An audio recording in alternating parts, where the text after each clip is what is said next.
आप देख रहे हैं प्रेस कॉन्फ्रेंस दिबांग के साथ। इस प्रेस कॉन्फ्रेंस में मेहमान से पूछा जाएगा हर जरूरी सवाल। नमस्कार, प्रेस कॉन्फ्रेंस में आपका स्वागत है। मैं हूं दिबांग। प्रेस कॉन्फ्रेंस में आज मेरे साथ वरिष्ठ पत्रकारों का पैनल और एक खास मेहमान जो देश की लाखों लड़कियों की प्रेरणा बनी, जिसे मर्दों का किला कहते हैं, वहां बड़े शान से दाखिल हुई। लेकिन जब वो सियासत की गलियों में उतरी तो विवादों और सवालों से घिर गईं। दिल्ली ने उन्हें नकार दिया। जी हां, हमारे साथ किरण बेदी। किरण जी, आपका स्वागत है। आपसे सभी जरूरी सवाल होंगे, लेकिन उससे पहले ये रिपोर्ट। देश की पहली महिला आईपीएस अफसर किरण बेदी की बहादुरी की कहानियां घर घर में मशहूर है। दिल्ली में किरण बेदी को क्रेन बेदी के नाम से बुलाया जाता था।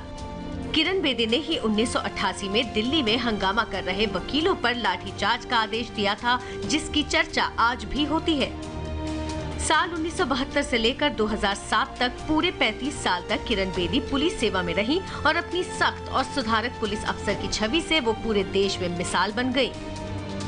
दिल्ली की तिहाड़ जेल में किरण बेदी ने कैदियों के कल्याण के लिए बहुत सारे काम किए, जिसके लिए उन्हें रमन मैग्सेसे पुरस्कार भी मिला। किरण बेदी ने 2 एनजीओ नवज्योति इंडिया फाउंडेशन और इंडिया विजन फाउंडेशन का गठन भी किया।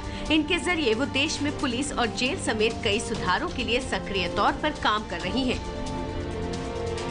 किरण बेदी छोटे पर्दे पर आपकी कचहरी नाम का रियलिटी शो भी होस्ट कर चुकी है। और अब आपने अपने बच्चों का पालन पोषण भी करना है और अपनी लियाकत दिखानी है। रिटायरमेंट के बाद किरण बेदी समाज सेवी अन्ना हजारे के जन लोकपाल आंदोलन में सक्रिय भूमिका में नजर आईं। किरण बेदी की जिंदगी में एक बड़ा मोड़ साल 2015 की शुरुआत में फिर आया। वो बीजेपी में आ गई। दिल्ली में अरविंद केजरीवाल के खिलाफ बीजेपी ने किरण बेदी को मुख्यमंत्री उम्मीदवार बना दिया, लेकिन किरण बेदी चुनाव हारी, दिल्ली भी हार गई। इसके बाद से किरण बेदी सक्रिय राजनीति से दूर हैं और सवाल उठते रहे हैं कि आज की राजनीति में किरण बेदी कहां हैं?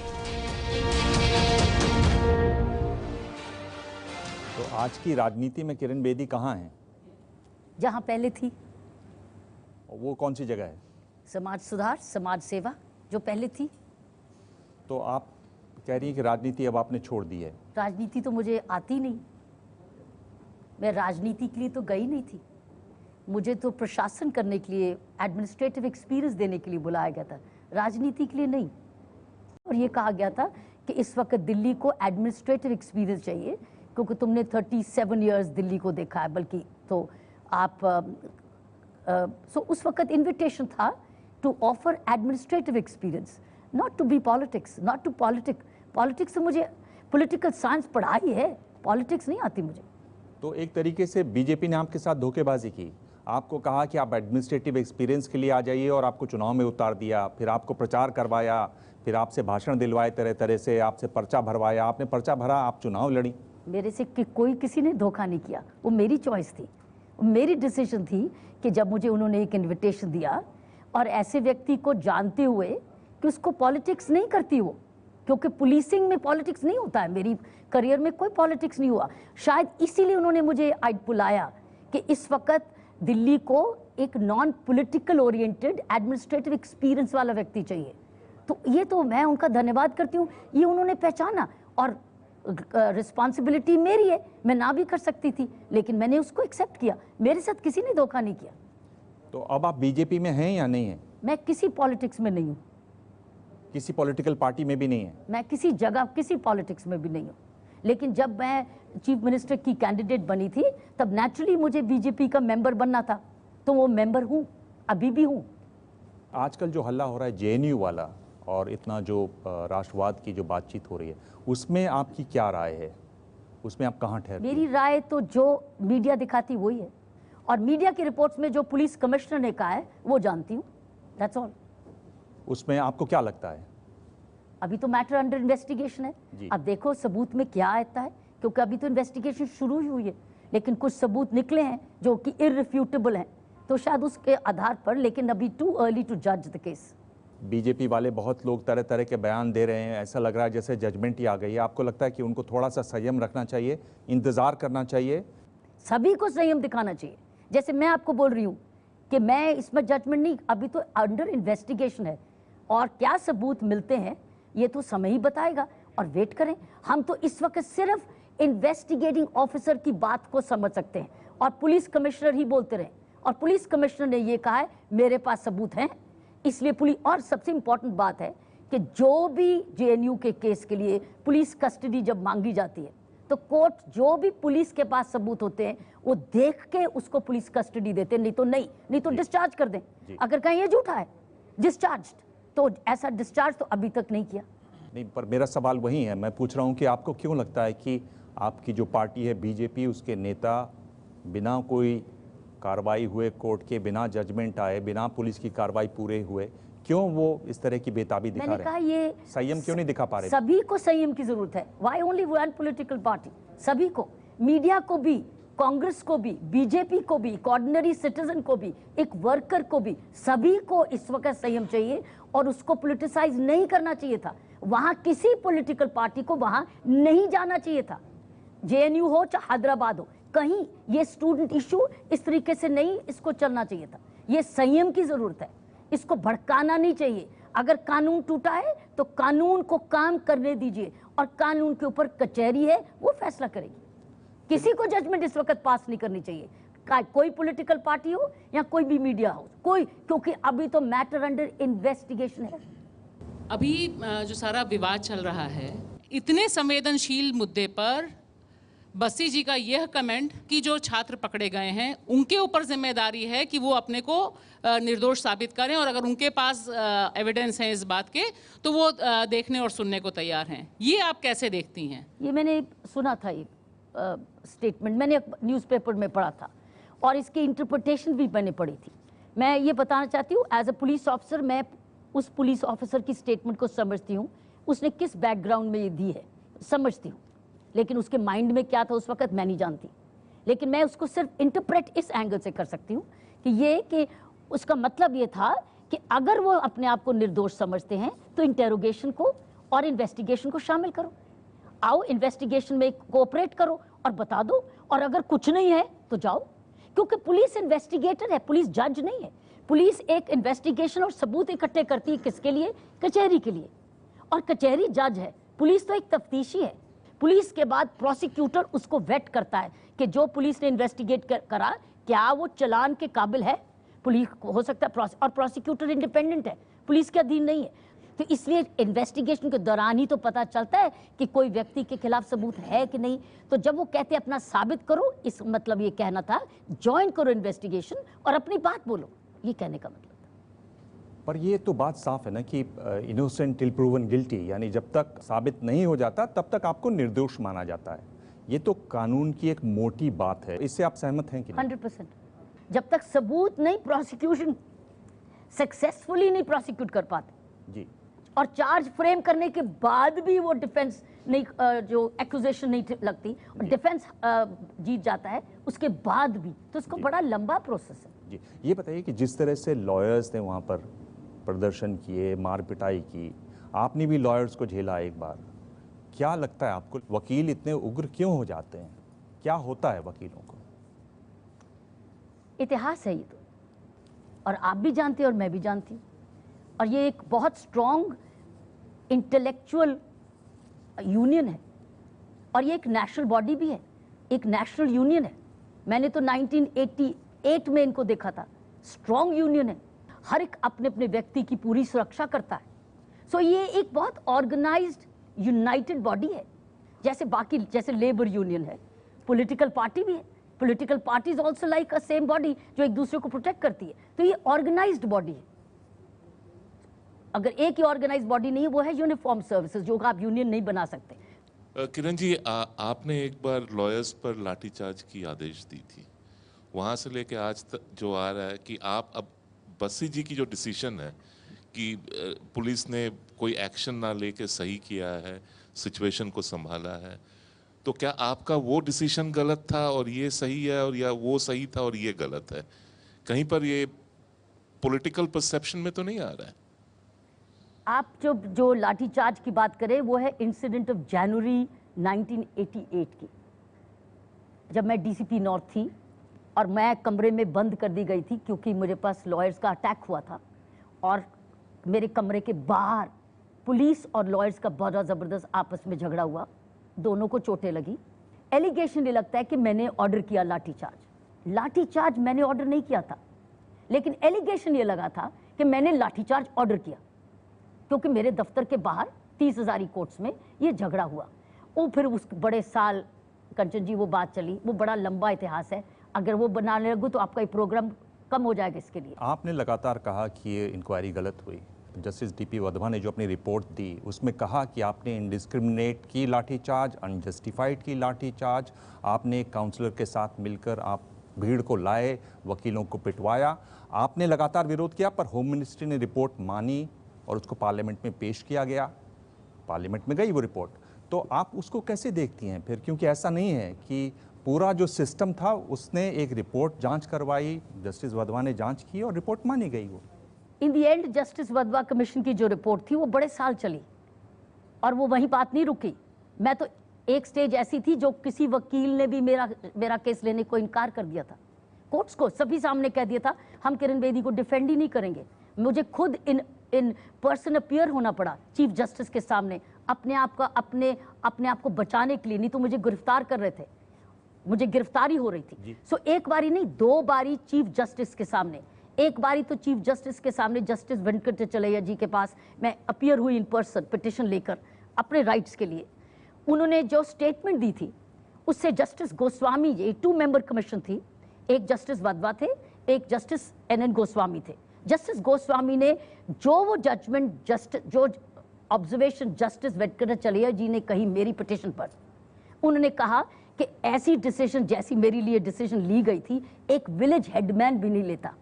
उसकी ऑपोजिशन में जस्टिस गोस्वामी ने रिजाइन कर दिया था। तो 2 मेंबर कमीशन थी, 1 मेंबर कमीशन रह गई। लेकिन क्योंकि आपके पास कोई वकील नहीं यहाँ बैठे तो मैं एक तरफी बात नहीं कहना चाहती क्योंकि वो अपने आप को डिफेंड करने के लिए नहीं बैठे।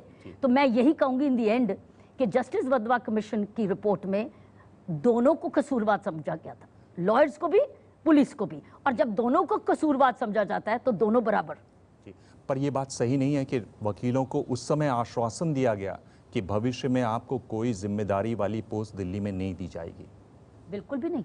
मेरी तो उस वक्त ट्रांसफर जरूर हो गई थी और मैं एक बड़ी अच्छी पोजीशन में गई थी। तब मैं नारकोटिक्स कंट्रोल ब्यूरो में डिप्टी डायरेक्टर बन के गई थी और उसको भेजने के लिए जिम्मेवार हैं मिस्टर राजीव गांधी हिमसेल्फ, जिन्होंने रात को 2 बजे मुझे बुलाया कि किरण ये वकीलों को की खत्म करने के लिए तुम्हें कोई ऑब्जेक्शन तो नहीं, बल्कि उन्होंने इतनी डिसेंसी दिखाई कि तुम्हें कोई ऑब्जेक्शन तो नहीं कि हम तुम्हें यहाँ से ट्रांसफर कर दें। आई सेड सर मुझे कोई ऑब्जेक्शन नहीं। तो मुझे नारकोटिक्स कंट्रोल ब्यूरो में एज अ डेप्यूटी डायरेक्टर भेजा गया, वो गवर्नमेंट ऑफ इंडिया की पोस्ट थी। तो ऐसा कोई गलत आश्वासन नहीं दिया गया। दिल्ली के पुलिस कमिश्नर भीमसेन बस्सी ने कहा कि अगर मैं उनकी वो लाठीचार्ज करता या उनको किसी तरह से पुलिस उनको रोकती तो बहुत अराजकता फैल सकती थी और काफ़ी गड़बड़ी हो सकती थी। लेकिन आप दूसरी तरफ देखिए जूलियो रिवेरो ने क्या कहा है, जो कि बहुत ही सेलिब्रेटेड और मशहूर पुलिस ऑफिसर हैं। उन्होंने कहा कि अगर मैं होता तो मैं उन वकीलों को रात में गिरफ्तार कर लेता। तो मैं आपसे पूछना चाहता हूं कि अगर आप होती बस्सी साहब की जगह तो आप क्या करती, इस परिस्थिति से कैसे निपटती? क्योंकि वकील जो वहाँ कर रहे थे वो खुली आंखों से देखने में तो लगता है कि बिल्कुल अन्याय कर रहे थे। वकीलों ऐसा काम तो कर ही नहीं रहे थे, मतलब ऐसा काम कर रहे थे जो वकीलों को शोभा नहीं देता। बिल्कुल सही बात है। जो उस वक्त हो रहा था बिल्कुल गलत हो रहा था और उस वक्त उनकी गिरफ्तारी बनती थी, लेकिन गिरफ्तारी नहीं की गई क्योंकि जस्ट उस वक्त मौके पर वही है जो पुलिस ऑफिसर्स है, उन्होंने उस वक्त ये निर्णय लिया कि अगर इस वक्त इनकी गिरफ्तारी शुरू करेंगे तो यहाँ जरा और ज्यादा मारकुटाई हो जाएगी और नुकसान होगा। इनकी गिरफ्तारी अब समय से गिरफ्तारी करेंगे, इस वक्त ना करें ताकि और मेहम ना फैले। लेकिन मेरा सवाल ये उठता है कि जब वकील कचहरी में ही ऐसी लॉ एंड ऑर्डर सिचुएशन करते हैं तो इमीडिएटली कंटेम्प्ट ऑफ कोर्ट है, और सेक्शन 46 क्रिमिनल प्रोसीजर कोड में तो कोर्ट उसकी कॉग्निजेंस लेके इन लोगों की गिरफ्तारी ऑर्डर करके इनको जुडिशियल कस्टडी भेज सकता है। पुलिस ने नहीं किया, जो बस्सी साहब ने कहा कि मैंने और कोलैटरल डैमेज नहीं चाहते थे, लेकिन कोर्ट ने क्यों नहीं कॉग्निजेंस ले ली? कोर्ट उनसे सीधा कहते ये इन्होंने कंटेम्प्ट ऑफ कोर्ट किया है, ये फलाने लोगों को आइडेंटिफाई करो, I will send them to judicial custody. Court का अधिकार है। सो तीसरी चीज सामने नाम है, बार काउंसिल ने इनको अभी तक नोटिस क्यों नहीं सर्व किया कि इनके लाइसेंसेस कैंसिल होने चाहिए? क्योंकि जब तक आप कोर्ट ऐसा कोर्ट उतरवाएंगे नहीं, वो बंद नहीं होगा काम। क्योंकि आज गिरफ्तार तो हो गए लॉयर्स, पुलिस ने गिरफ्तार करे 3 लॉयर्स को, उनकी प्रैक्टिस चलती रहेगी, फिर से करे कचहरी में पता नहीं 6 साल 5 साल 4 साल तक फैसला होगा। तो पुलिस की बल्कि जो गिरफ्तारी से ज्यादा इफेक्टिव है कंटेम्प्ट ऑफ कोर्ट, जो सुप्रीम कोर्ट ने आज सुप्रीम कोर्ट सोच रही करने को, सुप्रीम कोर्ट कर रहे हैं। आप देखें 3 pronged एक्शन, पुलिस की गिरफ्तारी, कोर्ट्स का कंटेम्प्ट ऑफ कोर्ट और बार काउंसिल्स का suspension of license. 3 pronged attack इस वक्त। अगर आप दोबारा नहीं चाहते ऐसे इंसिडेंट हो, चाहे 10 साल बाद हो, चाहे 15 साल बाद हो, या कहीं दिल्ली के बाहर ना हो, तो ये 3 pronged अटैक हमेशा होना चाहिए। गिरफ्तारी भी हो तो वो किन दफाओं में होनी चाहिए इन वकीलों की? मतलब एक वरिष्ठ पुलिस अफसर और बहुत ही तजुर्बे का पुलिस अफसर के तौर पर आप क्या सुझाव देंगी? दुबे साहब, उस वक्त जो ऑफेंस लगे, अगर वो बेलेबल ऑफेंस है तो आप उनकी बेल रोक नहीं सकते, लेकिन अगर subsequently non bailable offence add करते हैं तो उनकी बेल कैंसिल भी हो सकती है। सो ये उस वक्त जो दफा लगी है एफआईआर में, अगर बेलेबल है तो राइट है उनको, कानून सभी जानते हैं। ये तो मीडिया एक्सप्लेन करेगा। आपको याद होगा कि एक रैश नेग्लिजेंट ड्राइविंग केस में जहां लोग मर गए थे, मैं उस व्यक्ति का नाम नहीं लेना चाहती, मर्डर का 302 दफा लगी थी। कहां लगी? बाद में रैश नेग्लिजेंट हो गया ना रिड्यूस। तो दफा एक सैक्रोसैंक्ट नहीं होती, दफा बढ़ भी सकती है, दफा कम भी हो सकती है। लगता है वकीलों का गुस्सा आपको अभी भी है, 88 वाला गुस्सा गया नहीं है। इसका मतलब थोड़ी तंदुरुस्ती है अभी भी। चलिए, आप मान रहे हैं कि गुस्सा है? जी स्पीकर, ये पॉजिटिव गुस्सा कहते हैं, इसको एनर्जी कहते हैं। हाल में आपने कहा आप जब सर्विस में थी, जो लाठीचार्ज हुआ था, लोगों को चोट लगी थी, इस वजह से लगी थी क्योंकि वो जगह बहुत छोटी थी। मगर इस बार कन्हैया कुमार के केस में जब यहाँ काफ़ी खुला जगह था और आपने कहा है the police had a choice of escalating it और नॉट, तो इससे क्या हम ये कंक्लूजन पे आ सकते हैं कि mister Bassi had a choice but did not exercise it? देखो, he has the power. Arrest एक आपके पास पावर है, आप अब एक्सरसाइज करना चाहते हैं या बाद में? इतने राइट हुए हरियाणा में, कितने गिरफ्तार हुए? That means police had the power, arrest करें या ना करें, पहले लॉ एंड ऑर्डर संभालें, आग लगनी बंद करें कि पहले गिरफ्तारी करें। सो अरेस्ट जो है एक बहुत इंपॉर्टेंट डिस्क्रिशनरी पावर है, जिम्मेवारी से इस्तेमाल करने की। ऐसी सिचुएशन ना करें कि अब गिरफ्तारी करें तो सिचुएशन आप बिगड़ गए। अगर आप सिचुएशन को पहले संभालना चाहते हैं और कहते हैं मैं गिरफ्तारी कल कर लूंगा, तो समझदारी भी समझ जाती है। आपने ही कहा है कि जगह ज़्यादा था यहाँ, तो क्या आप कहना चाहती थी कि इट ऑल डिपेंड्स कि आप डिस्पर्स कर सकते हैं कि नहीं कर सकते। मैंने नहीं मालूम की सिचुएशन वो, लेकिन इतना ज़रूर है मीडिया से जो नज़र आया कि बहुत ज़्यादा भीड़ थी, बहुत ज़्यादा। उस वक्त आप एक को भी पिक करो, 2 को भी पिक करो, सारा आपके ऊपर पड़ जाएगा। That means you could have had more damage. क्या पुलिस वालों को उस व्यक्ति के खिलाफ भी संयम बरतना चाहिए जो खुलेआम एक विधायक है, आपके नेतृत्व में उसने चुनाव लड़ा है, वो एक व्यक्ति की सड़क पे पिटाई कर रहा है, तो आप क्या कहेंगे, पुलिस को संयम बरते या उस पर एक्शन ले तुरंत? मैं आपको बार बार यही बता रही हूँ, अरेस्ट एक बहुत डिस्क्रिशनरी इंपॉर्टेंट पावर है। जो लॉ ब्रेकर है उसके लिए मेरी कोई रियायत नहीं है। I don't believe in that. मैं सिर्फ अरेस्ट की टाइमिंग की बात कर रही हूँ। टाइमिंग जो है इन्वेस्टिगेटिंग ऑफिसर की हमेशा डिस्क्रिशन है, इसीलिए कोर्ट्स उसको एक्सेप्ट भी करें या ना एक्सेप्ट करें, ये कोर्ट के ऊपर डिपेंड करता है। यही तो मैं कह रहा हूँ, आप बात ही नहीं कर रही हैं उस विधायक की जिसने आपके नेतृत्व में आपकी विधायक फोटो की लगा मैं के। लॉ ब्रेकर की बात करी, मैं तो जनरली भी बता रही हूँ। ये बताइए कि आप चूंकि बड़े पदों पर रही हैं, ऐसे मौक़ों पर जब आप पुलिस ऑफिसर हैं, पॉलिटिशियंस के जो फ़ोन आते हैं वो कितना असर करते हैं? क्योंकि ये देखा जा रहा है कि ये जो लॉयर थे वहाँ पर वो बीजेपी वालों के साथ बहुत करीब थे। एक बीजेपी के विधायक थे जिन्होंने खुद पिटाई ही कर दी थी वहाँ एक वर्कर की। क्या उसका रंग यहाँ आपको दिखाई देता है? ऑफिसर पर डिपेंड करता है। तकरीबन जो ऑफिसर स्ट्रांग होते हैं, इंडिपेंडेंट होते हैं, प्रोफेशनल होते हैं, फ़ोन आए या नहीं कोई फ़र्क नहीं पड़ता। सुनना हर एक का काम, सुनना कर्तव्य है आपका, आप पहले नहीं बंद कर सकते। आपको सुनना है, आपको अच्छा लगे या नहीं लगे, लेकिन करना आपने वही है जो आपका कर्तव्य है, और आप ही अपने कर्तव्य के जिम्मेवार हैं। इस बीच में मोदी सरकार ने जो अब तक काम किया उसको आप कैसे देखती हैं? आपको कैसा लगा कुल मिलाकर मोदी साहब का काम? मेरी ये ऐसी फीलिंग है कि जो प्रकट किया जा रहा है, जो मीडिया में आ रहा है, बहुत कम है, उससे ज़्यादा बहुत अच्छा कर रहा है। क्योंकि मैं रोज़ बहुत सारे न्यूज़पेपर्स को अक्रॉस द बोर्ड पढ़ती हूँ और कुछ आपके प्रोग्राम्स, मैं बड़ी क्लोज वॉचर हूँ न्यूज़ की। मैं ये देखती जो उनके काम की प्रोजेक्शन हो रही है, माफ़ करना, बहुत कम है, वो शायद 10% है। 90% काम जो सरकार इस वक्त देश की कर रही है, मैं एक नागरिक के रूप में बोल रही हूँ जो रोज़ रेगुलरली पढ़ती है, सुनती है, समझती है, वो बहुत बेटर काम कर रहे हैं।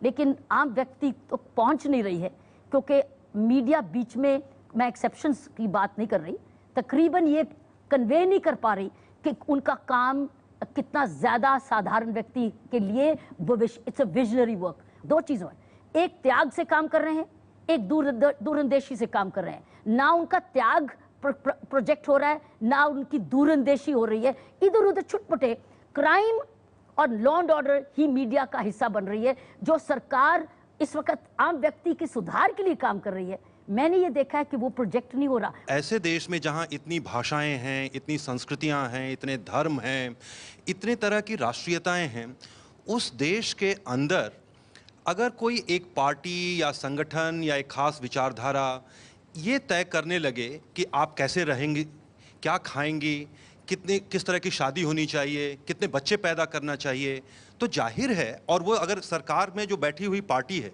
उसकी तरफ से और उसके सदस्यों की तरफ से आने लगे, तो क्या आपको लगता है कि ये तो सुर्खियां बनेंगी ही, क्योंकि कहीं ना कहीं वो हमारे आपके जीवन को तय कर रही हैं। तो इन विवादों को आप कैसे देखती हैं? ये एक खबर थी, लेकिन वो कई दिन चलती गई, चलती जा रही डिबेट्स में, आज भी आई। मैं इसको डिबेट नहीं बनाऊंगी, मैं कहूंगी ये इंडिविजुअल लोगों का राय है, इंडिविजुअल लोगों तक ही रहनी चाहिए, ये पार्टी राइज नहीं है। जैसे अगर सरकार में कैबिनेट मंत्री हैं, मान लीजिए अगर कैबिनेट मंत्री अगर इस तरह के बयान दे रहे हैं, जिन लोगों ने इन्होंने कहा, मैंने जो पढ़ा उसको पार्टी ने रिजेक्ट किया, कि उनको कहा ऐसे करने की कोई जरूरत नहीं है। मेरी व्यू में, लेट मी से, ये मेरे प्राइम मिनिस्टर का व्यू नहीं है। जब तक ये मेरे प्राइम मिनिस्टर का व्यू नहीं है, मैं संतुष्ट हूँ। किरण जी, आपने मोदी जी के गवर्नेंस के बारे में काफ़ी स्टडी करी थी। मुझे याद है कि जब आप चुनाव लड़ रही थी तो आप एक फ़ाइल का जिक्र करती थी कि इसमें गवर्नेंस उन्होंने कैसे किया, इसकी पूरी स्टडी करी है।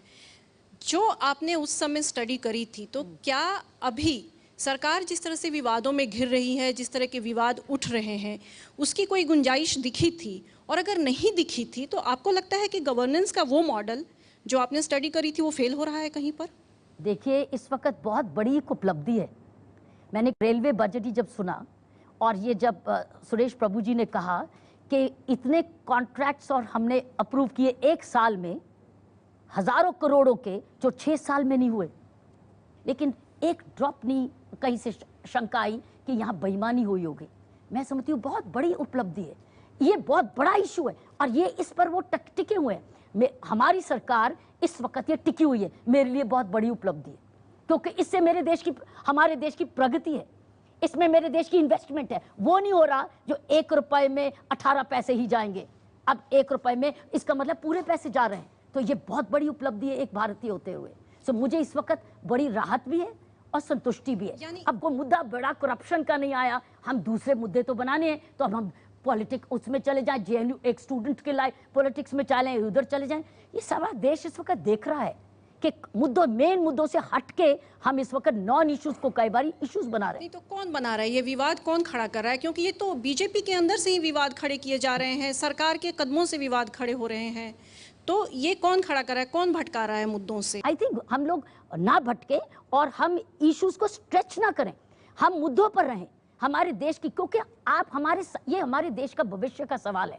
मेरी तो बल्कि एक रिक्वेस्ट है कि हर पैनल में शाम के टाइम में, जो कहते हैं ना समय कम है, कम से कम आधा बांट लीजिए। अगर 2 घंटे हैं तो कम से कम 1 घंटा क्राइम ऐसी रिपोर्ट्स को दे दीजिए, 1 घंटा कम से कम प्रोजेक्ट्स को दे दीजिए, पॉलिसीज को दे दीजिए, उनको डिस्कस करिए ताकि सरकार और बेटर करे काम।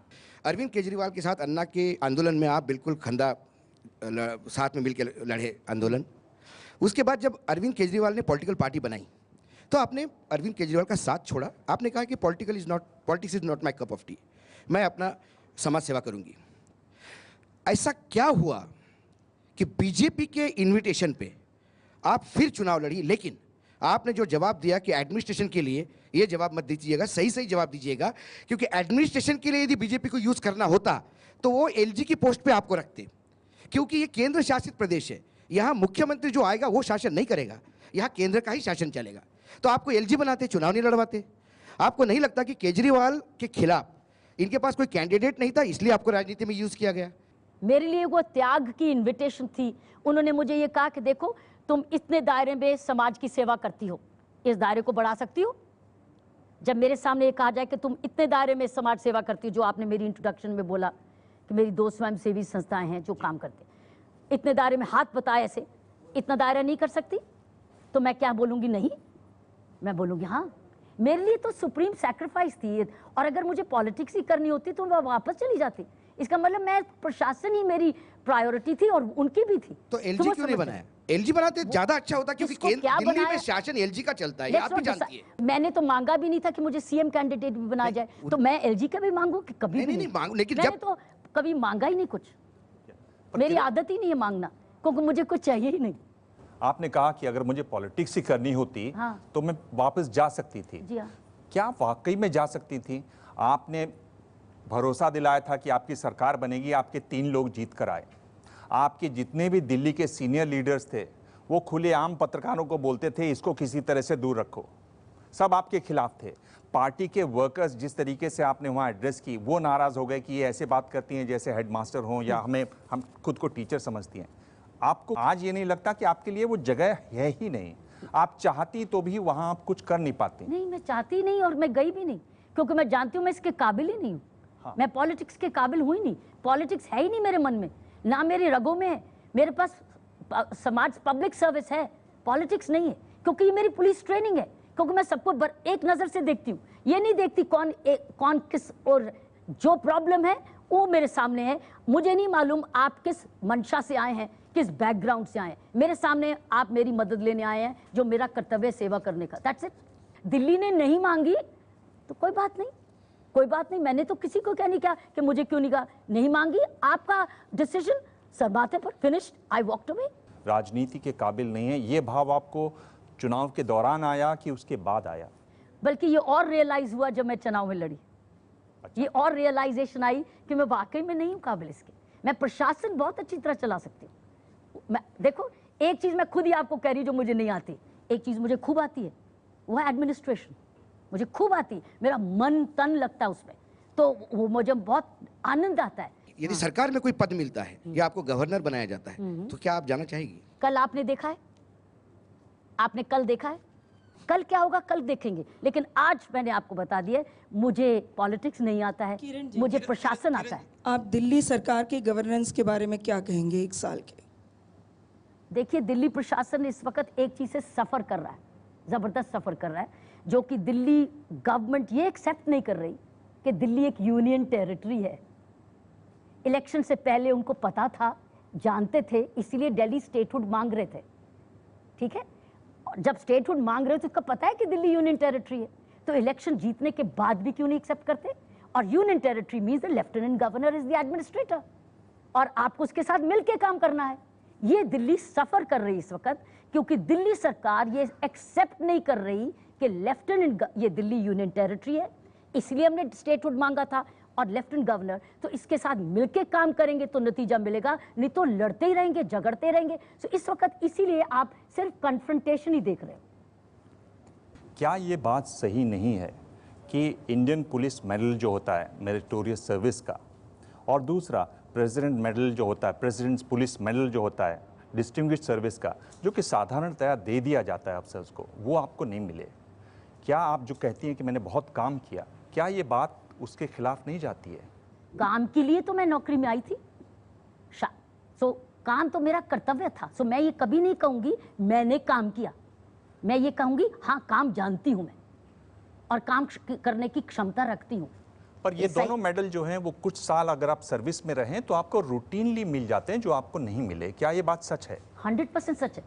मुझे तो छोटा मेरिटोरियस सर्विस मेडल भी नहीं मिला, क्योंकि जब भी मेरा नाम जाता था किसी और की सिफारिश आ जाती थी, मेरा नाम कट जाता था। मैं सिफारिश लगाने में विश्वास नहीं करती थी, जब भी गया नाम कट गया, या जब भी गया कोई ना कोई चीज़ ऐसी थी, कभी वो लॉयर्स का लेट थे चार्ज और कभी कुछ और, तो इसलिए कोई ना कोई चीज़ अटकी रही, नहीं मिला। लेकिन मुझे 2 चीज़ें ऐसी मिली जो सिर्फ काबिलियत से ही मिलती है। एक है पुलिस मेडल फॉर गैलेंट्री, जो गैलेंट्री से ही मिलता है, और दूसरा मिला मैक्सेसे अवार्ड जो एशियन नोबेल पीस प्राइज मांगा जाता है, जो कि इंडिपेंडेंट सर्वे से रिसर्च से होता है जी।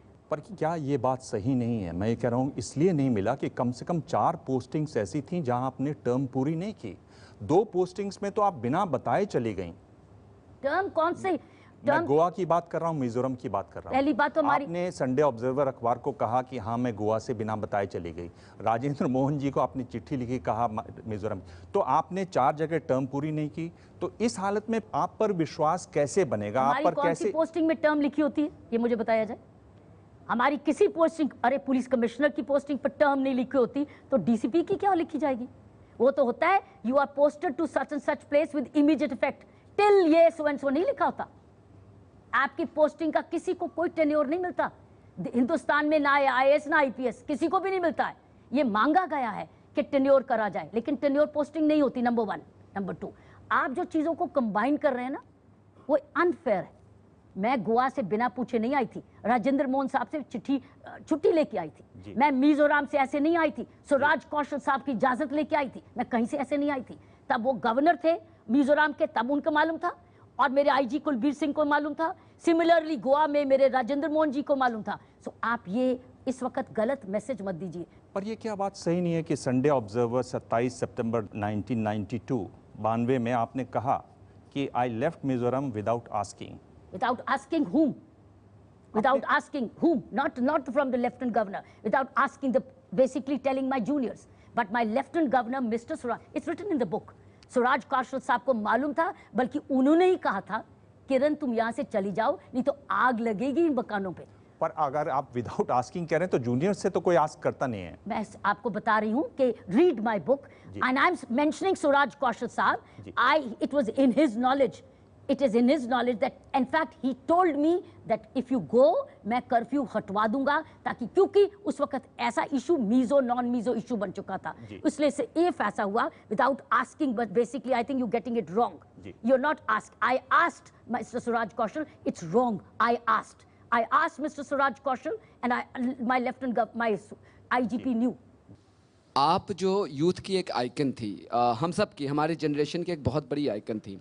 आप कह रही हैं कि आप पार्टी से आप पार्टी में हैं लेकिन एक्टिव पॉलिटिक्स में नहीं है, लेकिन जितने भी बड़े इश्यूज़ पे जो आपके आजकल बयान आ रहे हैं वो बिल्कुल जो सेंट्रल गवर्नमेंट या प्रो बीजेपी जो होती है वो आप स्टैंड लेती है। न्यूयॉर्क टाइम्स ने बहुत ही स्केडिंग अटैक किया पिछले दिनों।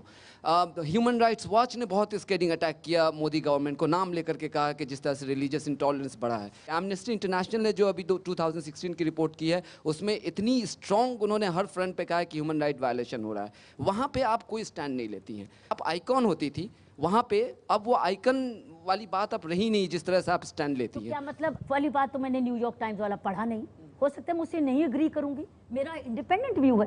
क्योंकि मैं उससे एग्री नहीं करती इसका मतलब मैं पेडेस्टल से गिर गई, ये मेरा अपना व्यू है। और ये मैं एज ए सिटीजन एक नागरिक की व्यू देती हूँ, मेरा एक नागरिक का व्यू है, किसी पार्टी का व्यू नहीं है, मेरा व्यू है। और एक इंडिपेंडेंट व्यू है, एक थिंकिंग व्यू है जिसको बहुत सराहा भी जाता है। लेकिन मैं इसलिए नहीं लिखती कि कोई उसको अप्रिशिएट करे, मैं मन की बात लिखती हूँ।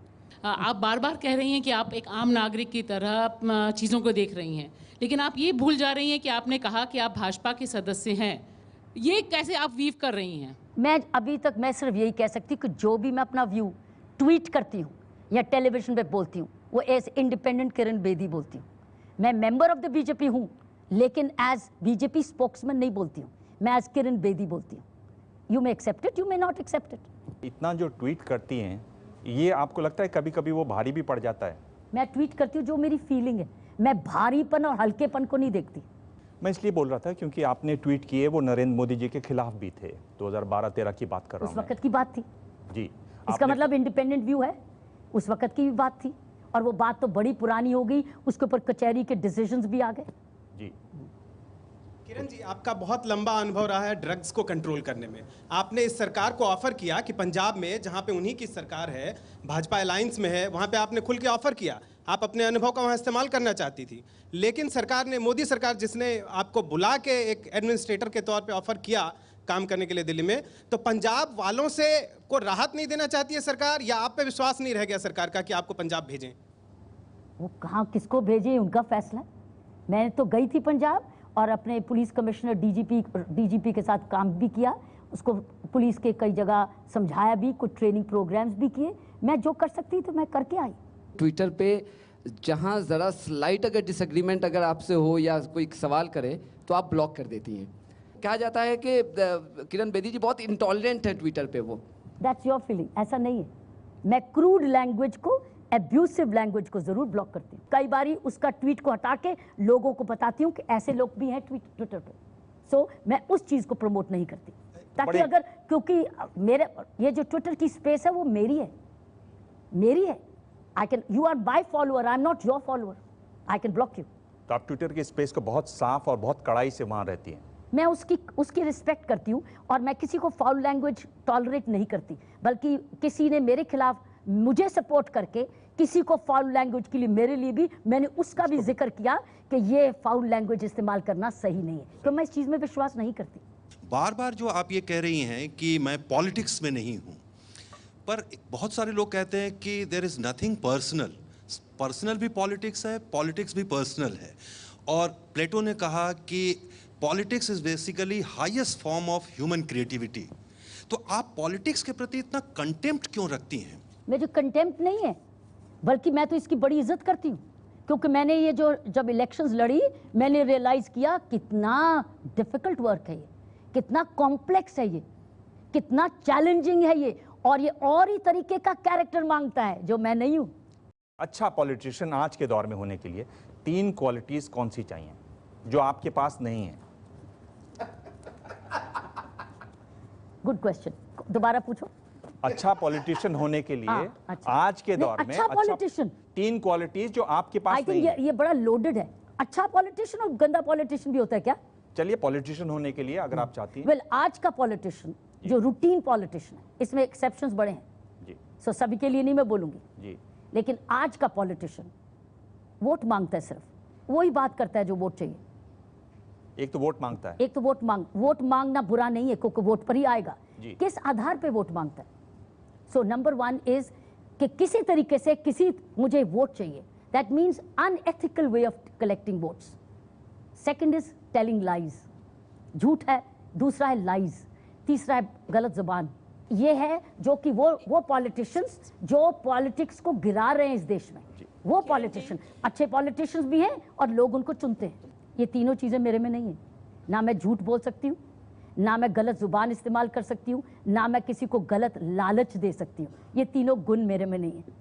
अपनी बात बहुत बेबाक तरीके से कहती है, उसका फ़ायदा वो नुकसान हुआ? मुझे कोई नुकसान नहीं हुआ, क्योंकि मैं तुलना इस नहीं करती मुझे इस नुकसान एक फ़ायदा। जो मेरा कर्तव्य उस समय कहने का है, मैं अपना कर्तव्य निभाती हूँ। जब आप पीछे मुड़कर देखती हैं, कभी आप खुद को एनालाइज करती होंगी, क्योंकि कोई भी परफेक्ट नहीं होता है। कभी आप देखती हैं कि जो भी विवाद हुए या इस तरह की बातें हुई, उसमें आपका भी कुछ उसमें रोल था, उसमें आपकी भी भूमिका थी? कुछ ऐसी चीज़ है आपके अंदर जिस आप चाहेंगी कि इसको बदला जाए, जिसमें आप सुधार कर सकती हैं? मैं समझती हूँ मुझे आज भी सुधार होना चाहिए, मुझे और ज्ञान चाहिए, मुझे धार्मिक ज्ञान ज़्यादा चाहिए। मैं धार्मिक ज्ञान बहुत चाहना चाहती हूँ। मैं इस वक्त धार्मिक ज्ञान की बड़ी भूखी हूँ। मैं रोज़ पढ़ती हूँ अपने शास्त्र, मैं पढ़ती हूँ क्योंकि मैं इसकी बड़ी भूखी हूँ। इस चीज़ के लिए मुझे उतना समय अपनी सर्विस में नहीं मिला। आज मैं टाइम निकालती हूँ, ढूंढती हूँ, ध्यान लगाती हूँ, योगा करती हूँ, गीता पढ़ती हूँ, उपनिषद वेदा पढ़ती हूँ, पढ़ने की सर्च करती हूँ। तो मैं मेरी इस चीज़ की अब मेरी ये भूख जागी हुई है। और एक आखिरी सवाल, आपके अंदर सबसे बड़ी कमजोरी आपको क्या लगती है? कमजोरी? अगर मैं जानूं कि मेरे अंदर ये कमजोरी है तो मैं कमजोरी के साथ क्यों रहूं? और अब रैपिड फायर। किरण जी, ये रैपिड फायर दौर है। 5 सवाल हैं, हर सवाल के 2 ऑप्शन दूंगा, उनमें से आपको एक चुनना है। और तीसरा ऑप्शन है कि आप कह सकती हैं पास, यानी आपको सवाल का जवाब नहीं देना। श्योर। और 5 में से 3 जवाब सही देती हैं तो ये गिफ्ट है आपके लिए एबीपी न्यूज़ की तरफ से। तैयार हैं? श्योर। शुरू करें? मैं गिफ्ट के लिए जवाब नहीं दूंगी। ठीक है, चलिए।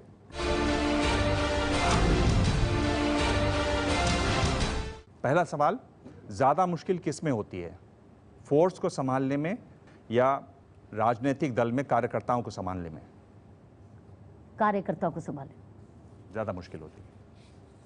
चलिए, ये तो आपने बहुत जल्दी जवाब दे दिया। फोर्स तो बहुत आसान है, उसको सही नेतृत्व दो तो बहुत खुश होता है।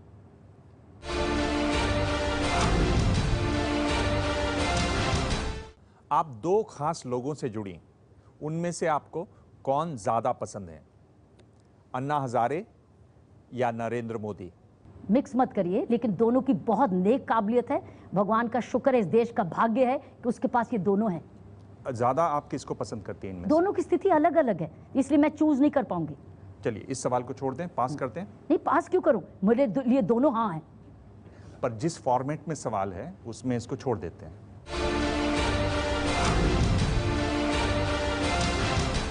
आपके अच्छे दिन कब थे, जब आप पुलिस फोर्स में थीं या जब आप अन्ना मूवमेंट में थीं? जब पुलिस फोर्स में थी, अन्ना मूवमेंट? हाँ। पुलिस फोर्स के। Police force. जबरदस्त। ऐसी कौन सी खास चीज? बहुत चीज, सारी चीज कंट्रोल में थी, बहुत लाभदायक थी, बहुत सेवा का समय था, बहुत परिवर्तन का था, बहुत सुधार था, बहुत न्याय मिल पाती थी, बहुत कुछ करने के लिए मौका था। चलिए, 3 में से 2 सवालों के जवाब आपने दे दिए, 2 सवाल और हैं।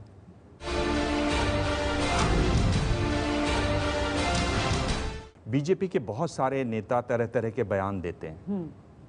आपके एक मंत्री हैं जिन्होंने कुछ दिनों पहले कहा कि मुसलमानों को वोट देने का अधिकार नहीं होना चाहिए। आपको क्या लगता है कि पार्टी को इस तरह के लोगों के खिलाफ कार्रवाई करनी चाहिए, या बीजेपी एक पॉलिटिकल पार्टी है, इसमें सब कुछ चलता है? अगर उन्होंने कहा तो कार्रवाई करनी चाहिए। पार्टी हमेशा स्वच्छ रहनी चाहिए। जो पॉलिटिकल पार्टी के पॉलिसी के अनुसार नहीं है, 100% कार्रवाई करनी चाहिए।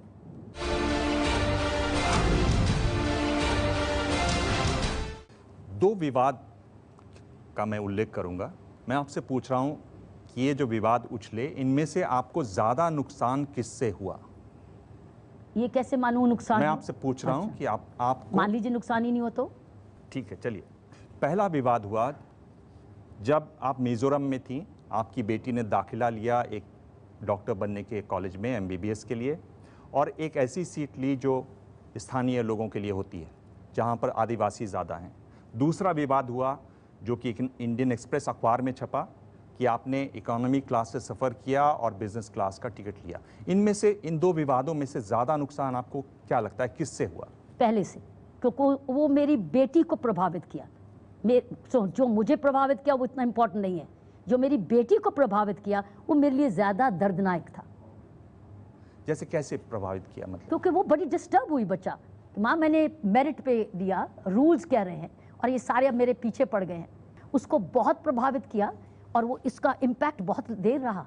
किरण बेदी, ये नहीं लूंगी। आपने बेबाकी से हमारे जवाब दिए, इसलिए आपने मुझे इतना समय दिया और मेरी इतनी ज़बरदस्त प्रेजेंटेशन की, इसकी तो कोई कीमत ही नहीं है।